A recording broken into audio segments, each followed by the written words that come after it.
I'm standing here with two pieces of my own personal art collection, neither of which is particularly valuable, but I keep these pieces as inspiration and also because I admire the craftsmanship, and they're both things of beauty in their own way.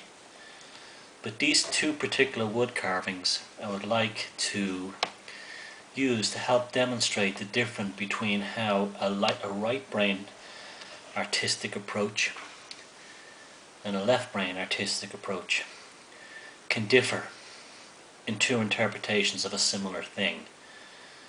We both have depictions of the human form, one in an ecclesiastical European style, in a religious motif, the other in a rather typical Western African viewpoint. I believe this one is actually titled The Reader, but I'm not familiar with the background behind the piece. It shows a very similar pose to the well-known statue of the thinker, but done in a more abstract style and a far more ancient style, which is interesting. It is ambiguous in most ways. We can see a head, or two arms, a hand extended underneath a chin, what appears to be a body, and something similar to a feet, with maybe even a phallic protrusion of some kind. But this is purely functional to have the thing balance as it stands. It's made of a very hard wood, and it's beautifully carved and finished. Its ambiguity and its lack of detail shows that it comes from quite a different artistic tradition than this wood carving, which is probably about 100 or so years old, maybe older. It's made of wood, and it came from an antique dealer's shop in New York again, and it's about from the same period I bought this one. It's rather typical of the art of its kind, but again it's quite different as well. We can actually see a person here holding a book, presumably the Bible, and therein lies the true story behind this piece. This is built with a left brain, literate and literary aspect. The person, the individual, the saint, or whoever this is depicting, is holding an open book, which leaves us in no doubt that there's a sacredness in the literary form and in the use of words, which is very much a left brain aspect and way of dealing with this subject matter. The book itself actually seems to transcend the religious nature of it, as if the book itself is actually a thing of spiritual nature itself, and thereby the words inside it as well. We can see that it's carved in low relief. We have the facial features here. It's obviously male due to the beard.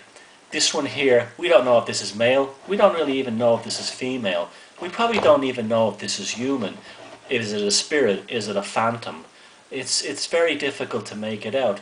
This here is a product of the right brain.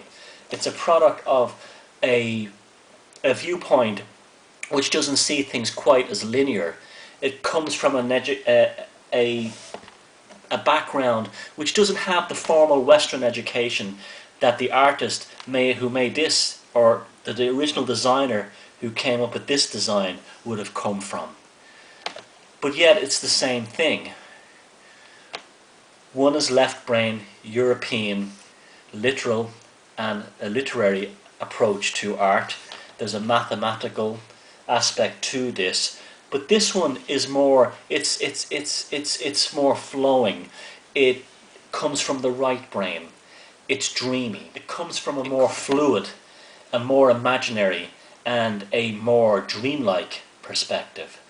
And for me, although I respect the tradition that brought us both of these carvings, for me this would be the one that would appeal to my taste personally, mainly because it does stimulate right brain thinking, Where I look at this one, all I see is basically, you know, a carving of a very obvious motif presented to us in a simplistic style, but all the necessary elements are there. We have everything we need here to tell us what this is and what this represents. Where on the other hand, we're not really sure what we're looking at here. We have a general idea of what we're looking at, but then when we pick this thing up and we look at the back and we see how it's constructed, and it's actually constructed with a quite brilliantly when you actually look at the design of how this was stripped down to its basic elements, but also these elements form a structural, almost an engineering aspect to help the thing balance and stand up correctly.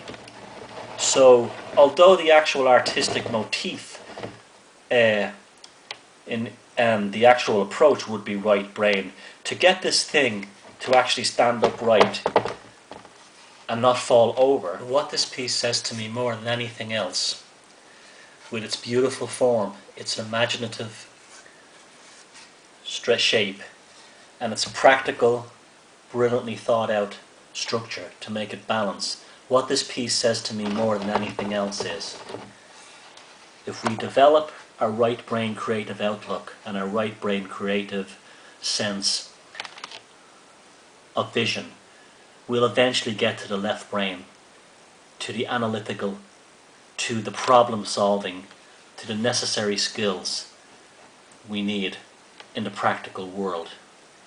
But if we begin and are locked firmly into our left brain, we're locked firmly into an analytical and structured and highly dogmatic, and I don't mean that necessarily in the religious sense,